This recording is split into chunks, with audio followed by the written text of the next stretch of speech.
Merci à BPI France de nous accueillir, merci à vous d'être là aujourd'hui pour une journée qui va être différente des précédentes rencontres.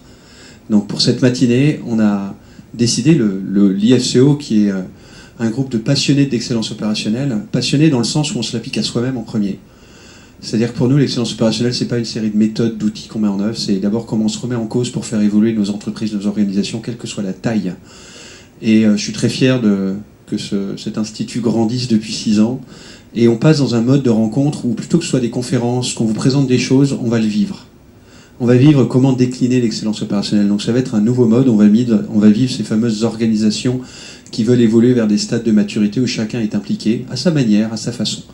On va avoir 2 intervenants de très grande qualité, qui nous honorent de leur présence, qui ont vécu des transformations fortes. Philippe Banquet de la société Acorus qui va parler juste après moi. Et on aura aussi Fabrice Bonifay du groupe Bouygues, qui est directeur à la fois qualité, hygiène, sécurité, environnement, dépassement sociétal, qui vont introduire et clore cette séance. Le reste de cette conférence, ça va être des groupes de travail sur les thèmes de déclinaison que je vous présenterai progressivement. On a donc créé quelque chose qui est un peu unique, notamment par la taille.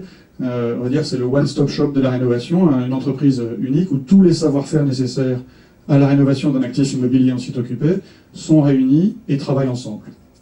Donc voilà, tous les savoir-faire, ça veut dire que dans l'entreprise, 800 c'est 200 plombiers, 150 électriciens, 70 maçons, etc., etc., des peintres. Et si on revient au fondement du Lean, réduire des gaspillages, on se dit assez vite, assez naturellement, que appliquer du Lean au bâtiment, ça devrait nous permettre d'améliorer nos productivités, donc de maîtriser nos prix, nos délais et nos rentabilités. Un peu plus loin, on s'est rendu compte que pourquoi on refaisait, parce qu'on était dans un mode infernal, exacerbé par rapport probablement à d'autres industries, mais je les connais moins bien maintenant, de commande-contrôle. On refait beaucoup, donc on gaspille beaucoup, mais comme on gaspille beaucoup et qu'on est en train de refaire, on est super stressé, donc notamment les managers passent leur temps à reprogrammer, donc sont stressés, donc n'ont pas le temps de prendre du recul, donc eh bien, ils sont encore en train de refaire. Donc on passe son temps à refaire, on commande, faites-moi ça pour après-demain, on vient contrôler, c'est pas fait, oh aïe aïe, comment je vais faire ça? Je reprogramme tout, je retrouve des techniciens, je recommande du matériel, et je refais le mur rouge pour le refaire le lendemain. On vous dit que ça pose pas de problème, mais c'est pas vrai, en fait ça pose des problèmes, mais on le voit pas. C'est partant de ça qu'on s'est dit, tiens, si on essayait de voir avec nos encadrants, nos managers, comment ils utilisent leur journée. Et on a fait une vraie étude, alors là pour le coup c'est la seule qu'on ait fait qui ressemble vraiment à du Lean dans les formes on va dire, où on a regardé les valeurs ajoutées, et puis les 2 types de gaspillage, les non-valeurs, mais enfin les vrais gaspillages en rouge, et puis les non-valeurs mais nécessaires au process en orange, je ne vais pas vous apprendre tout ça. Donc ça c'était au début, et on parle quoi là de l'activité d'un pilote, c'est-à-dire d'un manager dans sa journée en gros, quelles sont les tâches où il crée de la valeur, quelles sont celles où il n'en crée pas, puis on a analysé et on a vu à quelle vitesse on était capable d'améliorer ça, lui tout seul, et c'était incroyable, et on le fait en fait juste en faisant prendre conscience aux managers que s'ils faisaient confiance à ses équipes, ça allait passer de 22 à 88. Là, le mot confiance a commencé à arriver, puisqu'on a vu à quel point tout ça s'était amélioré. On s'est rendu compte qu'ils prenaient beaucoup plus tôt leur rendez-vous, parce qu'ils ont plein de gens qui leur disent « Vous pouvez venir avant que j'amène les enfants à l'école, avant 7 heures ».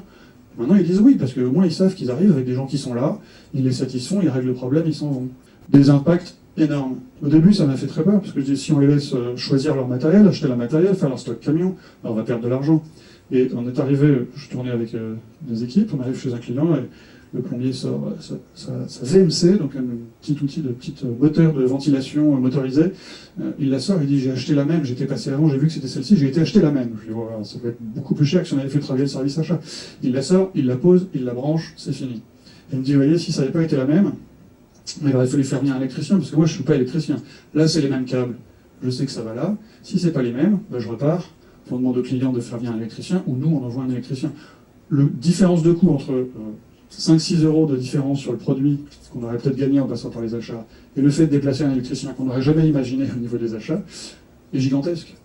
Donc voilà juste un exemple pour montrer un petit peu comment la confiance, qui n'est pas évidente, la vraie confiance, la vraie autonomie nous a permis de transformer. Aujourd'hui, tous nos techniciens sont organisés de cette façon-là en plomberie, tous nos techniciens sont organisés de cette façon-là en serrurerie, et la façon dont nos clients ont réagi est absolument extraordinaire. Notre baseline est devenue un sourire partagé et non plus service en bâtiment, pour dire notre métier, c'est de créer cette chaîne de confiance. On ne réussira à faire notre métier que si on a créé cette chaîne de confiance. On ne réussit pas à faire notre métier en opposant les uns et les autres. On dit si on arrive à faire que tout le monde s'entende, on va mieux faire le boulot, tout le monde sera content. Et donc on gagnera plus d'argent aussi. Pourquoi l'excellence opérationnelle est-elle si stratégique aujourd'hui, peut-être plus aujourd'hui qu'il y a 30 ans? Bon, alors certes, on est dans l'ultra-concurrence depuis déjà un bout de temps. Toutes les entreprises, il n'y a plus d'entreprises en monopole aujourd'hui, donc dès lors qu'on n'est plus en monopole, on a des concurrents et le business est déjà plus compliqué. Et on est passé finalement en 150 ans d'un extrême à l'autre sur deux sujets qui sont les sujets centraux de l'entreprise. Chez Bouygues, on a associé développement durable et excellence opérationnelle pour une bonne raison, c'est qu'on ne peut pas faire de business sans ressources en matières premières et sans énergie. Et ce qui était très abondant au début de l'ère industrielle, c'était précisément ces ressources. On n'avait pas conscience, ou peu conscience, à part quelques spécialistes, de la dimension finie des ressources qui étaient disponibles pour les entreprises pour créer de la valeur. Mais on sait que la croissance infinie dans un monde fini en ressources, c'est pas possible. On est en train de s'en rendre compte aujourd'hui avec les problèmes des changements climatiques. Et ce qui était abondant est devenu rare. Donc les ressources, il faut les utiliser de façon frugale. Et il faut limiter donc les externalités négatives produites par les entreprises pour créer de la valeur.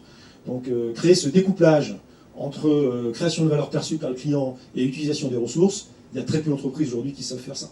Donc on tend vers ce qu'on appelle l'entreprise contributive. C'est l'entreprise qui va pouvoir continuer de créer de la valeur pour ses clients en diminuant la pression sur les écosystèmes. Et ça, c'est un vrai enjeu. C'est pour ça que satisfaire ses clients, ce n'est plus suffisant. Et ça fait très longtemps que ça dure. Donc maintenant, comment on fait pour aller au-delà de la satisfaction, pour un système d'organisation qui permette en fait aux collaborateurs d'être heureux? Parce qu'on a vu que si on veut se réinventer, et donc faire en sorte que l'entreprise innove tout en maintenant des niveaux de process extrêmement lean, extrêmement fluides, extrêmement performants, il faut faire avancer il faut faire tourner les assiettes en même temps. Et c'est ça la difficulté. Donc, la performance, c'est pas de moi, mais je le répète, la performance vient des collaborateurs de terrain. Tout le reste, c'est du people. Donc la performance vient des collaborateurs, de ceux qui font. Donc il n'y a pas de performance sans bien-être ou sans bonheur, on le sait aussi. Et il y a trois conditions qui sont les conditions indispensables pour que les collaborateurs soient bien, et pour qu'ils soient bien, pour qu'ils soient heureux au travail, la qualité de vie au travail, on en parle beaucoup aujourd'hui. Eh bien, il y a les conditions morales, qui sont des conditions évidentes de respect, de courtoisie, de politesse, que les collaborateurs doivent avoir les uns avec les autres, on y reviendra d'ailleurs. Il y a des conditions matérielles, et là il faut reconnaître que le droit du travail français nous a doté d'un arsenal assez important dans ce domaine-là, et tant mieux, utilisons-le. Et puis il y a bien sûr la responsabilisation des collaborateurs, parce qu'en fait, si on considère que c'est celui qui fait qui sait, eh bien il faut vraiment rendre responsable, mais véritablement responsable des collaborateurs. Et quand je dis responsable, c'est qu'ils soient responsables quasiment de tout. De leur organisation, de la façon dont ils achètent, la façon dont ils organisent au quotidien, etc. Et ça, donc, ça veut dire que les fonctions support, on en a quand même nettement moins besoin, parce que souvent dans les entreprises, c'est ces fonctions-là qui organisent pour. Et là, bon, si on considère que les collaborateurs sont responsables de tout, à quoi servent les fonctions support? Et l'argent dans tout ça, alors j'ai pas le temps de vous passer tout, parce que j'ai combien de temps? 45 minutes. Donc, sachant que souvent on dit, oui, mais ce qui motive les collaborateurs, c'est l'argent. C'est faux. Ce qui se dit dans cette petite vidéo de 5 minutes, là, c'est qu'en fait l'argent motive très peu de temps les collaborateurs, parce qu'une fois qu'ils ont obtenu leur augmentation, s'ils n'étaient pas contents avant, même s'ils sont augmentés, ils ne seront pas contents après. Donc l'argent n'est qu'un des leviers de la motivation, mais c'est certainement pas le premier levier, loin de là. Il faut que l'entreprise dure, et pour qu'elle dure, il faut qu'elle ait un objet social très fort, et même maintenant sociétal. C'est-à-dire que les collaborateurs, et notamment les plus jeunes, ont envie de travailler dans une entreprise qui donne du sens. C'est-à-dire que c'est l'entreprise qui donne du sens social, au sens création d'emplois, maintien d'emplois, mais surtout des entreprises qui sont utiles aux autres. Alors on va dire, mais une entreprise qui n'est pas utile aux autres, il n'y a pas de clients. C'est pas ça que je veux dire. C'est qu'une entreprise qui ne détruit pas en fait les écosystèmes, qui respecte l'environnement, qui est équitable dans sa façon de rémunérer les collaborateurs, mais aussi dans la lutte qu'elle fera de toute forme de discrimination sur l'égalité des salaires hommes-femmes, sur l'intégration des minorités, etc. Alors comment on arrive à mettre en place une organisation plus lean au sens de la structure? Parce que c'est bien de ça ce dont il s'agit. Donc il faut écouter les signaux faibles, on l'a dit, les signaux faibles c'est essentiellement des signaux de souffrance des collaborateurs qui leur disent, bon, aujourd'hui, grosso modo, les collaborateurs ils sont dans l'ensemble tous bienveillants, ils ont tous envie de bien faire, et les deux signaux faibles les plus importants à capter, c'est ceux du client, bien sûr. Des clients qui commencent à se plaindre. Alors un client qui se plaint, vous le savez très bien ici, c'est un client qui nous aime encore. Parce que c'est comme avec vos conjoints et vos compagnons, hein, quand ils se plaignent plus, c'est que c'est fini, hein, déjà. Ils sont déjà partis dans leur tête, et c'est pareil pour les clients, en fait. Hein. Donc ça, il faut vraiment écouter ces signaux faibles et mettre donc des grandes oreilles, parce qu'on dit souvent que les managers doivent avoir, en fait, ils ont deux oreilles et une langue pour écouter 2 fois plus qu'ils ne parlent. Le rôle d'un manager, c'est avant tout d'écouter ces signaux faibles. L'intitulé du thème, c'est comment aligner les KPI financiers avec la réalité des enjeux de terrain. Voilà. Une fois qu'on a dit ça, c'est pourquoi c'est important. Le contexte, d'une part organisationnel, d'accord, on a toujours des thèmes de lecture. Organisationnel, pourquoi? C'est des structures classiques de management, de type pyramidal. Alors il n'y a pas forcément de jugement de valeur, mais quand on écoutait la présentation de Philippe, c'est vrai que c'est aujourd'hui l'organisation classique dans les entreprises, et on est encore loin en fait des organisations autonomes.